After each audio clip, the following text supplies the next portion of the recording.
T-minus 10, 9,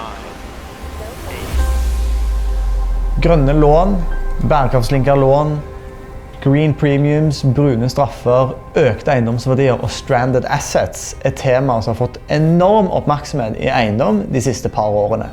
Vi står for 40% av verdens energiforbruk og klimagassutslipp. Og dessverre så har det blitt et kjempefokus på selve rapporten. Vi har lest bærekraftrapporter fra våre medlemmer som har over 100 sider. Dette er jo galskap. Nå befinner vi oss jo i en situasjon der det bare er fullstendig forvirring. Er det BREEAM-sertifisering eller er det energimerket vi skal fokusere på? For 2 til 3 år siden så var all bærekraftsrapportering frivillig. Du vet jo ikke hva den andre banken faktisk gjør, selv om alle sier at de skal gjøre det. Hva hvis jeg gjør det og ingen andre gjør det? We do not need reporting for a sake of reporting. Og da er vi nysgjerrige på å se litt nærmere på hvilken retning er det vi skal i nå da? Og hva er det de folka som jobber der ute dag til dag med å få mer bærekraftig bygg? Hvorfor gjør de det nå, hvis rapportering ikke lenger er et poeng? Rapporteringen i seg selv er jo ikke det som er poenget. Det er jo bare historiefortellinger om det arbeidet man gjør. Vi har ekstremt høye skadekostnader knyttet til ekstremvær. Ja, det er mulig at vi innen ganske kort tid vil se boliger hvor det ikke er mulig å forsikre.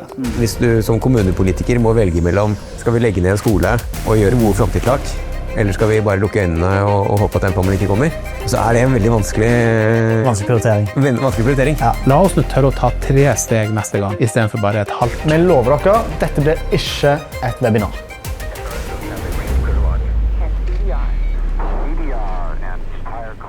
Verdens største og kanskje eldste aktiva-klasse. Hjertelig velkommen til denne spesialsendingen. Vi står for 40% av verdens energiforbruk og klimagassutslipp, og vi har gjort de samme tingene helt likt på samme måte i alle år. Og vi har laget en YouTube-serie. Så har vi fått et veldig kompetent panel. Vi har med oss Robert Skamstad fra Malling, Isabella McNeil fra If Forsikring og Amalie Heidalsaune fra Reitan Eiendom. Det viktigste er jo at du forstår forsikringslogikken, rett og slett. Da må vi jobbe annerledes og teste ny teknologi. Hvis den beste løsningen finnes hos en allerede eksisterende leverandør, så går vi for den. Hvis den finnes hos en startup, så går vi for den. Høres det bra ut? Gi de en hjertelig stor applaus. Supert. Vi starter med en kort introduksjonsrunde av panelet. Isabella, du kan starte. Ja, jeg Isabella jobber i forsikring med partnerskap og eksterne partnere i Norden. Vi sitter i et nordisk team som jobber kun egentlig med eksterne partnere. Det er veldig viktig for meg å si i dag. Jeg jobber ikke med utviklingen av nye tjenester internt, men med eksterne. Og så har vi veldig mye fokus på eiendom og boligsyklusen. Robert Skamstad, jeg jobber i Malling. Malling er et stort konsern. Der har jeg gleden av å lede Malling & Co Technology, som er et rådgivningsselskap som hjelper både mine kolleger internt i Malling, men også andre eiendomsselskaper å ta i bruk nye teknologiske løsninger, digitalisering og PropTech. Kan du legge til også at du har jo skrevet mye litteratur om dette temaet her. Kan du fortelle kjapt om det? Jo, tid til annen så lager vi e-bøker om ulike fag og evner innen eiendomsbransjen. Og i fjor så lanserte vi versjon 2 av vår e-bok innen PropTech. Og i tillegg til det så må jeg også skyte inn at PropTech er en del av pensum på NTNU sitt erfaringsbaserte masterprogram innen eiendomsutvikling og forvaltning, hvor også vi i Malling er så heldige å få være forelesere på faget. Så det. Ikke verst. Amalie? Yes, jeg heter Amalie, og jeg jobber som bærekraftskoordinator i Reitan Eiendom. Så jeg sitter her i Trondheim. Supert. En varm applaus for panelet.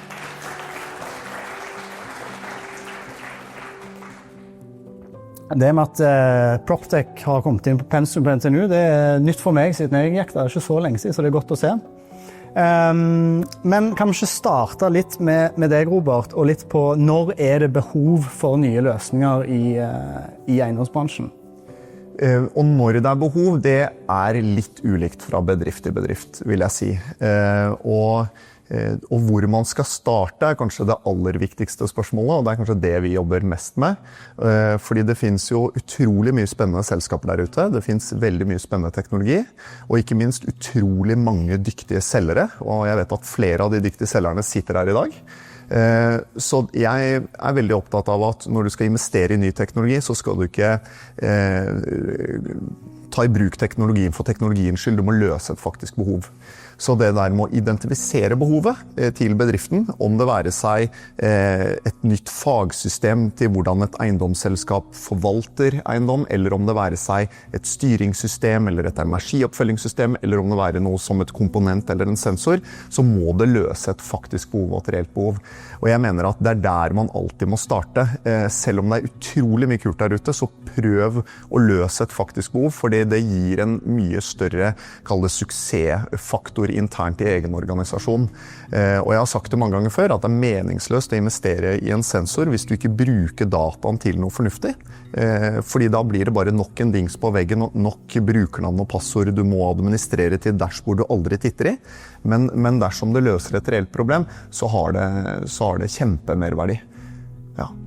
Opplever du at disse behovene er noe eiendomsselskapene sitter på selv, eller er det på en måte PropTech-selskaper som approacher og peker på det i større grad? Jeg tror det er en god blanding, og ofte så sier jeg start hos CFO-en, fordi han er veldig god på tall og regneark og klarer å se i regnearket hvor er det man bruker fryktelig mye penger, eller man kan kanskje si at en kostnadspost har økt unødvendig mye de siste årene, eller en enkelt eiendom skiller seg ut på følgende kostnadspost. Det er den ene måten å identifisere det på. Det andre er jo gutta og damene som jobber ute i felt på eiendommene, som kjenner til utfordringene.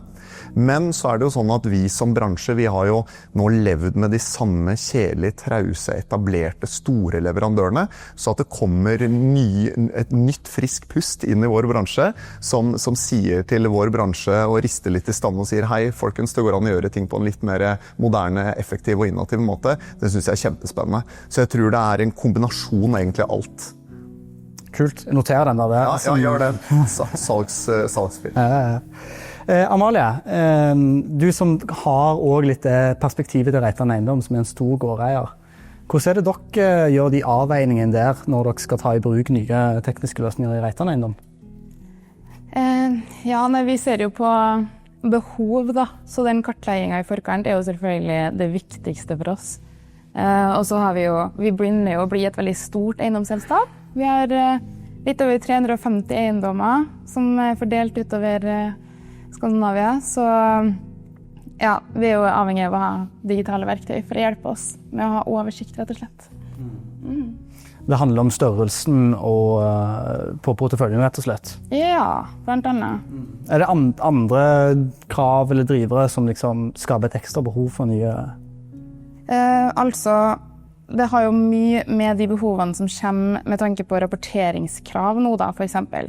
Så hvis vi snakker om klimarisiko, så er jo vi kunder av Teleskop, og der sparer vi jo enormt mye tid på at datagrunnlaget, eller kartgrunnlaget oppdateres automatisk i Teleskop da. Så vi slipper å sitte manuelt og gjøre den jobben og se på kart over hvor alle eiendommene våre ligger hvert eneste år, og identifisere de risikoene selv da. Så da kan vi heller agere på den risikoen som allerede er funnet. Så bare for å oppsummere da, så er det litt om sånn størrelse rett og slett på porteføljen, og kutte kostnader på noe som er ganske manuelt og drives av noe regulatorisk. Helt klart. Bra. Isabella, dere i forsikring er store med å forsikre eiendom. Hvilke behov ser dere, og hvordan responderer dere på det med tanke på ny teknologi? Litt sånn som du, Robert, sa, med å treffe en nerve da, i verdikjeden vår, enten om det effektiviserer en del av våre prosesser for å redusere risiko, eller om det er tilleggstjenester eller produkter som kan redusere risikoen i boligsyklusen. Så det som overrasker de fleste er når jeg begynner å snakke om partnerskapene vi har innenfor boligmarkedet, som ikke er per se et forsikringsprodukt, men mer en tilleggstjeneste, som for eksempel boligmapper, som tjeneste for de fleste boligeiere i Norge, hvor du kan håndtere dokumentasjonen for eneboligen din eller leiligheten din, så samarbeider vi de for å hjelpe de med både dokumentasjon og malverk, samtidig som vi ser andre spor vi kan samarbeide på, fordi de sitter på enorme mengder med data vi kan bruke for å både effektivisere, men også gjøre den kundereisen mye bedre. Så lenge vi på en måte kan skape verdi sammen, og vi ser at det et vekstpotensial og skaleringspotensial, ikke bare i Norge, men i de andre landene vi eksisterer, siden vi Nordens største forsikringsselskap, så det viktig for oss at potensialet at det kan bli like stort i Norge som det eller like stort i resten av Skandinavia da. Så det må være, dere har behov for løsninger som reduserer risiko for dere som forsikringsselskap, og dette med skalerbarhet. Ja, og at det treffer på en måte riktig nerve i vårt verdisystem, for vi må jo forankre det internt også, og det derfor mange opplever at det tar ekstremt lang tid, 1 til 2 år, å jobbe med oss i form av piloter, fordi vi må forankre det i mange ledd internt, og det tar tid. Det er ikke det at vi ikke ønsker å innovere, men ting tar tid i de større konsernene, og vi lar heller startupsene gjøre det de best på, det å innovere raskt. Og derfor så jobber vi med eksterne oppstartsbedrifter for å på en måte teste, men ikke distribuere gjennom våre egne kanaler, så heller samarbeide med dem. Og da er vi liksom litt over på når man skal satse på ny teknologi fra startups, eller kjøpe dette inn fra eller etablerte leverandører, da, de trauste, gode, gamle leverandørene, ikke sant, Robert? Hvilke avveininger gjør dere der som et stort konsern på hvor modne selskapene før dere samarbeider med dem? Det som vi ofte ser etter jo flere ting, og det er ikke til å stikke under en stol at det et nåløye å komme gjennom og bli en samarbeidspartner i If. Men hvis vi ser, som jeg nevnte, at det en win-win-situasjon og en skalerbarhet der, så har vi i hvert fall noe å begynne med, men det viktigste liksom at det en god use case, at vi ser at vi kan plugge dette på vårt økosystem også, og partneren sitt økosystem i forhold til dataevne. Og så det viktig dette her med en forsikringslogikkforståelse, at de forstår hvordan våres verdikjede også fungerer. Opplever også at mange kommer til oss og ikke har en anelse om hvordan forsikringlogikk fungerer, og det veldig vanskelig å jobbe med noen som ikke forstår språket ditt, rett og slett. Og så det jo igjen denne skalerbarheten. Men det noen forskjell der på etablerte leverandører versus startups når de tilnærmer seg dere?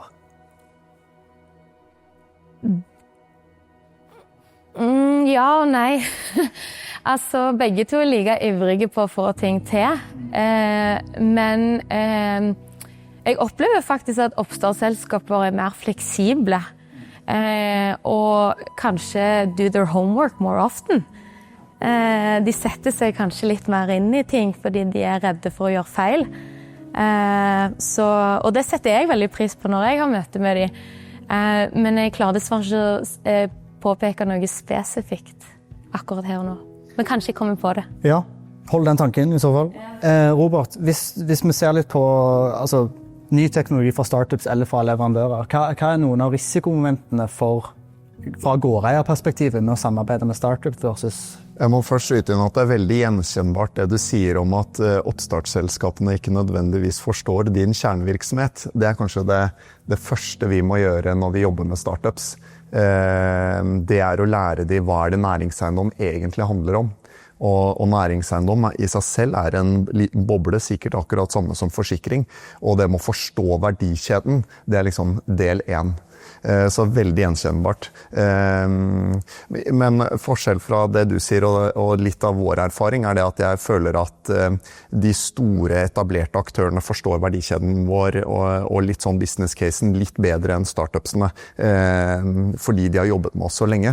Men for å svare på spørsmålet ditt vedrørende risiko, foruten det som selvsagt med at det stor risiko, mange proptech eller oppstartsselskaper går konkurs, de usikre, de veldig sårbare økonomisk, se bort ifra det, så kan jeg trekke frem på en måte 2 risikoer.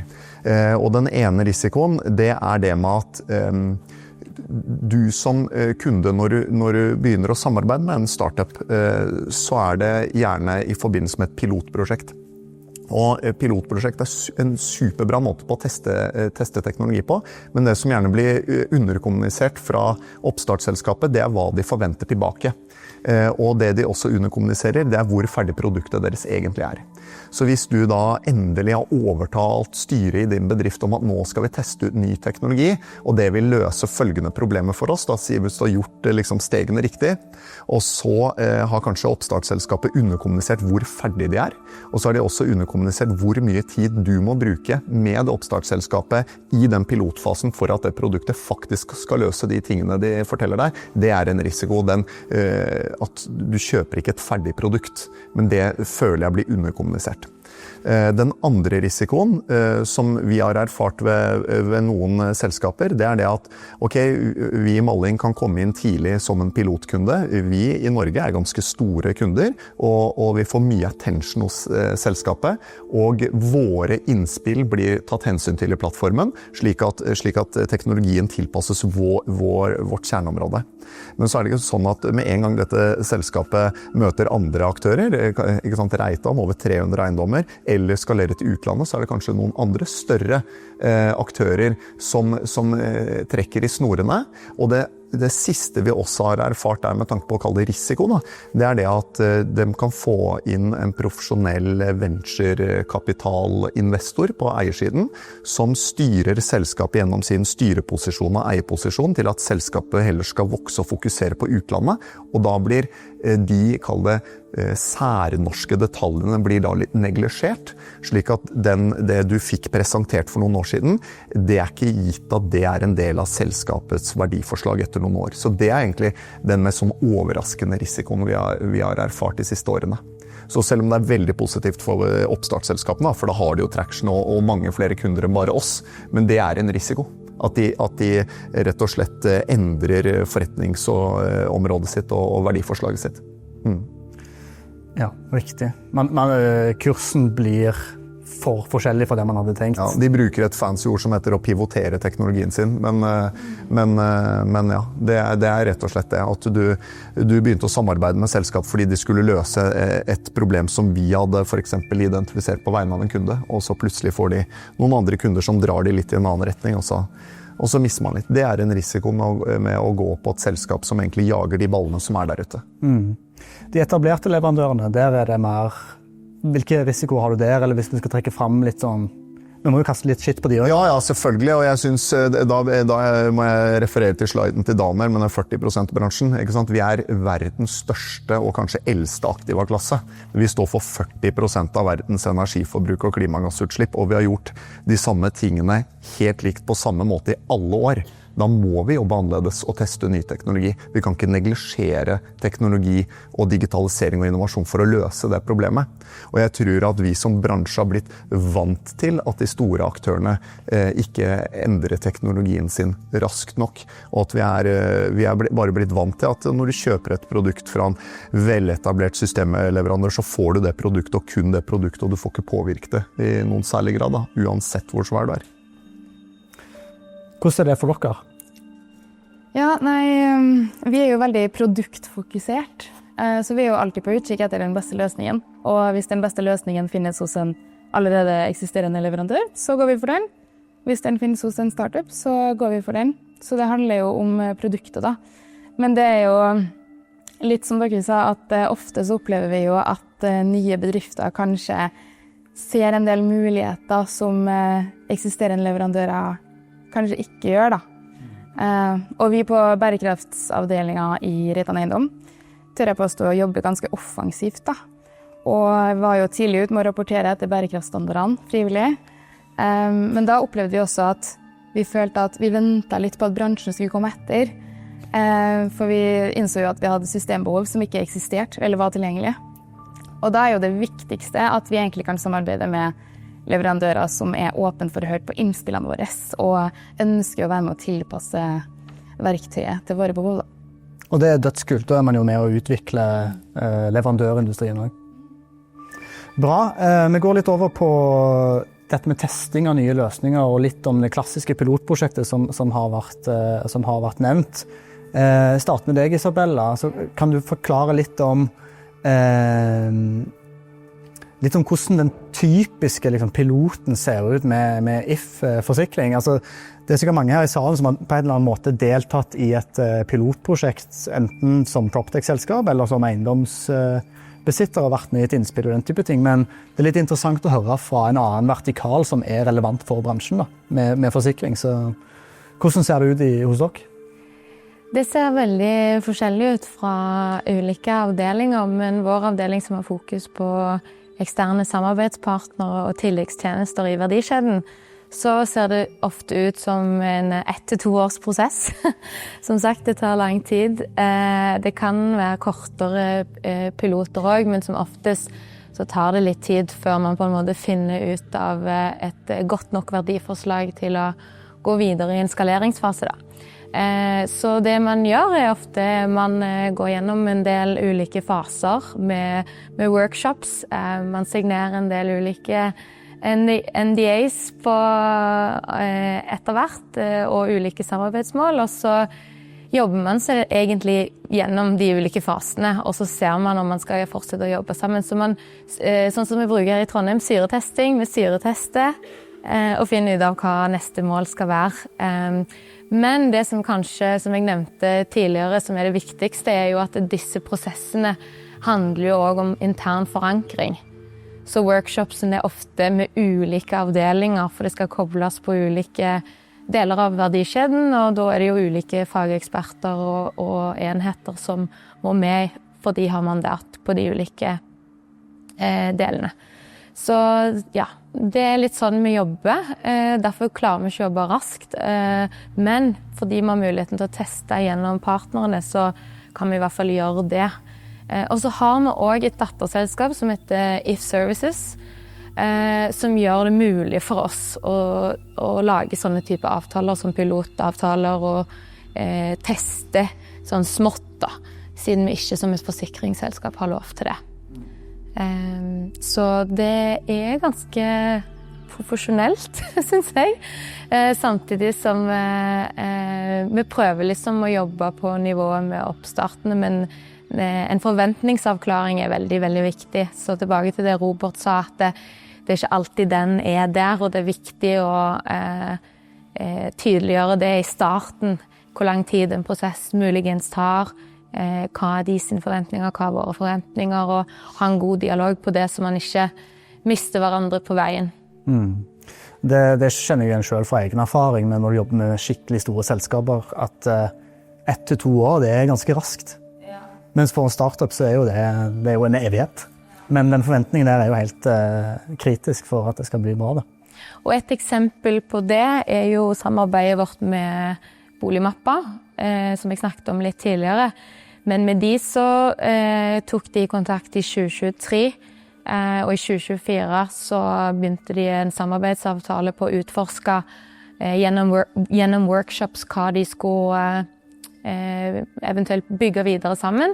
Og det havnet på 2 spor. Det ene sporet jo produktet deres, på disse malverkene og distribusjon av forsikring gjennom Boligmappa. For oss, for vår del, men den andre jo et spor vi jobber på nå innenfor med dataen og prøver å bygge en ny tjeneste sammen da, hvor vi begge to har gått inn sammen på et prosjekt og co-investere egentlig. Så det viser at det samarbeid kan jo være nøkkelen til nye produkter igjen som man kan få til sammen, bare med å finne ut at man jobber bra sammen egentlig. Ja, riktig. Det en match mellom... Ja. Bra. Når dere tar i bruk nye løsninger, hvordan hjelper dere de nye løsningene med å få de ut i resten av organisasjonen deres? Ja, først det jo et spørsmål om det skal tas i bruk på tvers av alle selskapene. Da. Vi har jo litt forskjellige forretningsområder i selskapet. Vi driver jo både med sentrumseiendom og lager og logistikk og handelseiendom. Så det ikke alltid at alle datterselskapene har behov for det samme produktet.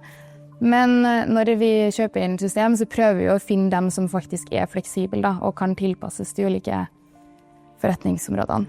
Men igjen, tilbake til det viktigste vi gjør, jo egentlig kartlegging av forkant, og finne ut hvem det er som skal sitte med systemet, hvor mange er det, og hvilke roller er det de er i, da. Hvis du kan oppsummere litt, Robert, dere har jo i Malling investert i startups, testet mange ulike PropTech-løsninger, og i samarbeid med andre aktører i bransjen er med på å lage nye løsninger selv. Når er det dere gjør, hvordan bestemmer dere for å gjøre en av de tre? Det er et vanskelig spørsmål, og det er ikke et fasitsvar heller. Men jeg tror det at det er veldig gøy å høre Reitan som leter etter beste selskap og beste løsningen, uavhengig om det er et oppstartsselskap eller en etablert aktør. Og jeg tror det er litt av det som er suksesshistorien vår også. Også midt imellom der så finner du et behov, men det finnes ingen løsning, og de etablerte aktørene gjør ikke noe med det, og det finnes ikke et oppstartsselskap som har løst det, og da har vi vært med å medgründe nye selskaper. Et helt konkret eksempel, også basert på samarbeid som du nevner, er jo at vi sammen med noen av de som står bak Xledger, som er et regnskaps- et ERP-system, startet dette kontraktsforvaltningssystemet som heter Facile, hvor vi også da var medgründer, men også injisert penger som investorer inn i det selskapet, fordi vi så et helt klart behov, og de tradisjonelle bautaene og fagsystemene, vi skal ikke nevne navn, men det begynner også på F, sto helt stille på teknologiutviklingen, så var den utålmodigheten rett og slett som frontet det. Så jeg vet ikke om det er noe fasitsvar på når man bør gjøre hva, men når vi jobber for kunder, så er i hvert fall vår klare anbefaling å gå for en hyllevareløsning, om det være seg et oppstartsselskap eller et veletablert gammelt selskap. Det spiller ingen rolle, men å utvikle selv er som regel ikke veldig lønnsomt. Så det er egentlig, hvis jeg kan komme med en ting, så er det da. Gå for en hyllevareløsning er som regel det beste. Bra. Vi vender blikket litt mot bærekraft, og hvordan det skaper egentlig en ny arena for nye selskaper. Du som har skrevet boken om digitalisering, har dere sett noe der i leverandørspace på nye selskaper? Ja, og det er jo veldig gøy å se, ikke sant, Reitan Eiendom, superproffe på bærekraft, testet ut masse ny teknologi tidlig, og dere var også utålmodige med hele bransjen, ikke sant? Og parallelt med dette så visste vi at dette med ESG og bærekraftsrapportering kommer, men i Norge selvfølgelig så hadde ikke vi 2 streker under svar på hva det innebærer. Og det vi så på teknologileverandørene der var at et annet selskap som heter Vari for eksempel, var veldig tidlig ute med en kanskje superkompleks bærekraftsplattform, og så bommet de totalt fordi regelverket endret seg. Og så må de hele tiden endre. Så jeg tror det at regler som kommer, spesielt fra EU, superbra, ikke sant? For det tvinger oss i riktig retning. Men når vi i Norge bruker litt tid å fortolke det og fornorske det, på hva det egentlig vil si, ikke sant? Er det BREEAM-sertifisering, eller er det energimerket vi skal fokusere på? Ikke sant? Det har vært opp og ned mange år, og dere vet det bedre enn de fleste egentlig, hvor mye bransjen har variert der. Så det er nok litt utfordrende nå, akkurat dette med bærekraft, og vi toucher litt innom det i denne e-boken, men fasiten, eller hvis man skal liksom konkludere med noe, er at vi må ta i bruk teknologi for å klare å gjøre det. Altså, bare det å rapportere på disse bærekraftsmålene og gjøre det manuelt er en umenneskelig oppgave. Da må du doble antall ansatte. Altså sånn, det går ikke. Og tenk deg nå alle leietakerne dine da. Liksom, dere har 300 eiendommer. Dere har sikkert over 3000 leiekontrakter. Tenk deg hvor mange ansatte dere må ha hvis dere skal rapportere til de manuelt. Umenneskelig. Kommentar til det fra... Ja, nei, jeg er jo helt enig. Det er jo derfor vi er interessert i å ta i bruk nye løsninger for å automatisere mye av rapporteringsarbeidet da. Fordi, ja, vi har jo rapportert i flere år nå etter diverse bærekraftstandarder, og så langt har vi brukt rapportering som en måte å finne status på da, i selskapet, kartlegge hva det er vi har av data og hva vi ikke har. Men rapporten gir jo bare en pekepinn på hvor det vi står hen i dag. Det er et øyeblikksbilde. Det som faktisk er av betydning er jo det operative bærekraftsarbeidet som blir gjort. Og da trenger vi å bruke ressursene våre og tida på det, og ja, ikke bruke massevis av årsverk på å grave etter data som skal legges frem da. For det skaper jo ikke egentlig forbedring. Vi vil jo forbedre bærekraftstallene. Vi skal ikke rapportere for å rapportere. Og tallene og rapportene og den type ting, det er jo ikke bare rapporter og data for dere, det er jo hele forretningsmodellen. Kan du si litt om? Ja, den beste skaden er den som ikke har skjedd. Det er jo der vi prøver å være, og det er sånn vi merker klimaendringene, spesielt med ekstremværet. Vi har ekstremt høye kostnader, eller økte skadekostnader knyttet til ekstremvær. Det bare øker i alvorlighetsgrad, virkelig. Så det er et veldig stort fokus hos oss i If, å komme inn i byggene og investere i forebyggende tjenester. Så vi ser veldig etter aktører innenfor PropTech som kan bidra til å forebygge eiendomsbransjen til å ha grønnere bygg og bygg som kan stå gjennom en storm uten at alt må bli bygd opp på nytt igjen. Og i dag så er det alt for få bygg som bygges på en bærekraftig måte. De bygges fortsatt på den gamle måten, og sånn som du nevnte, med de nye kravene og klima som vi snakket om nå med ekstremvær, så er vi nødt til å gjøre noe, alle sammen, egentlig, i de ulike delene av leddene. Og vi som forsikringsaktør vil bidra til å bygge tjenester rundt verdikjeden, og ikke bare forsikringsprodukter. Veldig fint sagt, og fint som et bygg som står seg gjennom stormen. Det tror jeg vi alle kan tenke litt på som veldig behagelig. Vi er på tida, så jeg tenker vi bare tar en kjapp sånn oppsummering helt på slutten. Det er mange håpefulle her i dag. Hvis dere skal gi dem et lite sånn tips for å samarbeide med Reitan, eller med Malling, eller med If, hva skulle det vært, og hvilke fallgruver er det de må unngå for å få til et bra samarbeid med dere? Du kan starte. Oi, nå blir jeg satt litt på spissen. Det viktigste er jo at du forstår forsikringslogikken, rett og slett. Vi må fort finne ut av hvor du passer inn i verdikjeden. Om det er hos oss, eller om det er i boligsyklusen hos kunden. Og vite hvor vi kan på en måte knagge det på i verdikjeden. Og helst at det kommer fra et forslag fra aktøren, om det er en stor etablert aktør eller startup, at de på en måte vet hvor de passer inn da. Det er veldig viktig for oss, og så er det jo viktig med denne skalerbarheten, som jeg har nevnt en del ganger.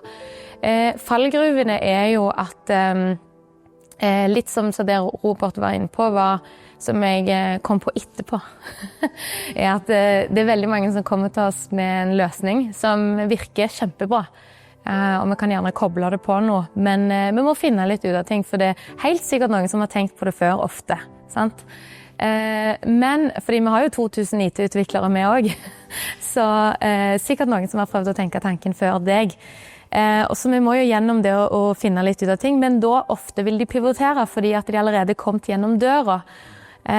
Og jeg skulle ønske at flere bare hadde holdt seg litt til hva det egentlig de vil bygge. Det er jo de som skal bygge det også. Så ikke pivotere for mye, det er en fallgruve, vil jeg ha sagt. Og så også at du ikke forstår denne forsikringslogikken. Bra. Malling? Ja, sett deg inn i hva næringseiendom handler om. Det er liksom steg 1. Steg 2, malling, som er et sånt stort, stygt troll med masse ulike juridiske enheter. Så er det også å forstå hvilken divisjon og hvilken enhet du faktisk prøver å disrupte og skape merverdi på. Så ja, de to tingene, da tror jeg man kommer langt. Og ikke neglisjer, sånn som du sier, ikke neglisjer måten man har gjort på. Det er en grunn til at det bygget bruker mye energi og kanskje ikke er så bærekraftig. Man har prøvd mye ting. Det kan hende at det har noe med økonomi, finansiering å gjøre. Det kan være andre forutsetninger. Og hvis du kommer inn da som litt sånn bare, det er bare å gjøre sånn, og så blir det så mye bedre, da kommer det ikke langt hos oss. Ja, jeg er enig i det dere sier. Men ja, hvis du har en genial løsning, så blir god på å formidle hva slags nytte den har for oss, rett og slett. Og verdiforslaget for kunden, det er ofte der det skorter da. Bra. Jeg tror vi må gi oss der, men tusen takk for dyster innsats i panel. En varm applaus til deltakerne.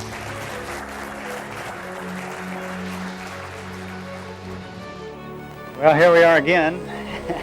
We feel very confident that things are going to go well this time. Again, thank you very much, and we'll see you all later on. Ready to support today's launch of the Hubble Space Telescope. Approximately 3 hours ago, the crew configured switches aboard the orbiter to provide essential power to 3 telescope systems.